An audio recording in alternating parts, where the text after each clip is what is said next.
This is episode 9 in this series. I don't know if you remember when we were taking it apart, we had to devise a method of separating the individual sections, and so not to get them mixed up on reassembly.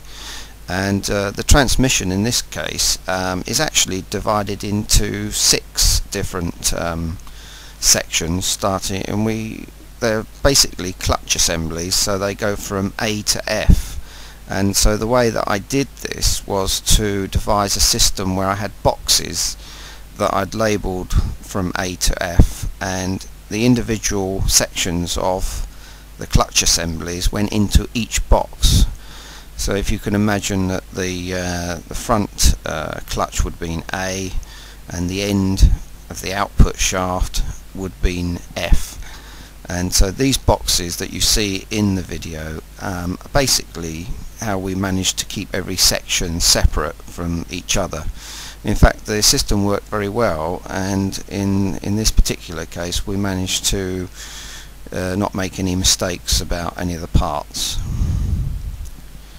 So we're just going to be moving over. There we are. You see the F1, that would have been the last section that we assembled.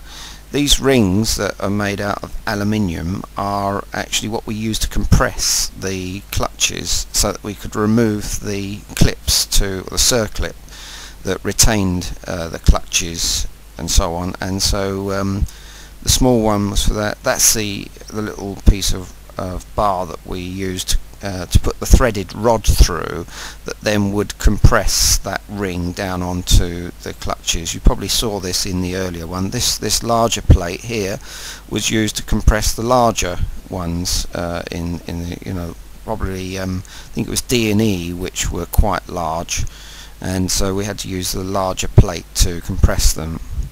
This rod here was the lifting rod that we made up to lift the assemblies in and out of the casing of the gearbox. It's almost impossible to do it without that part.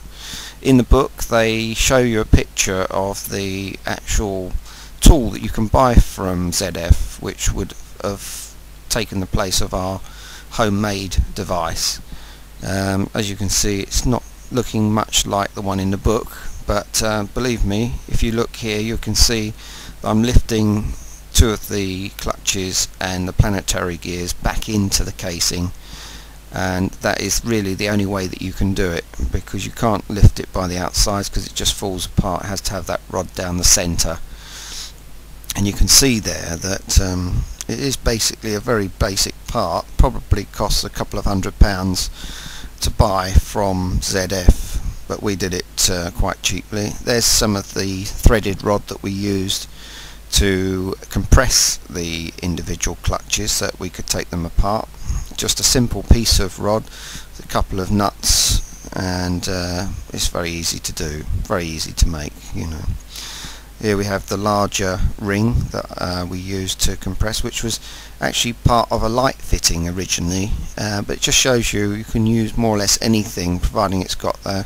This is the book that we use to work from. It is actually published by ZF. You can download it as a PDF off of the internet. This is exactly what I did. I've had actually bought a CD from Jaguars, and included on that CD is the ZF manual, but you can do it on the thing.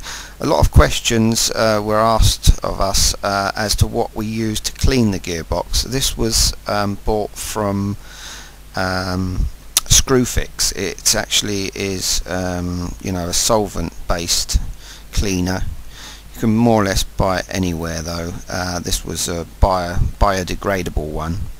Just looking at the book now, you can see that there's a test plate that ZF advertised for testing the transmission before you actually install it back into the vehicle.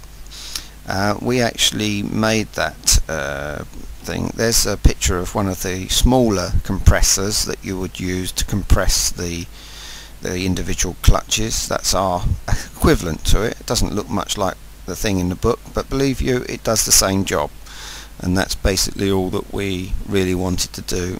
There's some more special tools that they used for lifting and so on. Again, they weren't really necessary, and in most cases you can make them. These larger ones here, that would have been quite a simple thing to make. There's the large one, which we made out of the larger piece of aluminium collar, which is that there. Again, it doesn't look like anything that is in the book, but believe you, it does the same job. Turn in the page, and I think we should be able to see the next installment that we've got there. Yeah, this is the test plate that I made out of perspex. It's about a 1/4 inch thick plastic or perspex, and you can see that I've drilled it out. The holes in there, some of them are fixing the plate to the bottom of the transmission, and some of the larger holes are where you test the individual clutches by applying compressed air. I did actually go into this in more detail in one of the earlier episodes, so you'll be able to watch that. I think it was in episode 8. You should see some reference to the test plate, but basically I just made it out of some perspex, and in the book they actually show you it being screwed to the bottom of the transmission, and you can see the airline being, this is in the actual episode, you can see that's how we did it. We basically made that particular part. I mean, it probably would have cost a lot of money if you had to buy it from ZF, so and I've still got that plate if anybody wants to. This is one of the clamps that we used. It's just a basic clamp that you can buy from any DIY. This is the kit that we bought. We bought it through eBay, and it came from America. I had to pay about £60 VAT on this, on top of the thing. It's about it cost about £300, or it's quite a lot of money. I can't remember exactly how much it is in dollars, but this is the kit that we bought from eBay, and I can say that it was pretty comprehensive. Apart from the piston that we had to buy for F, everything was there, except for the filter. It does actually show a picture of the filter, but you don't actually get that in the kit. But yeah, that's it. So I hope that was some use to you. The next episode up is going to be an overview of the complete project.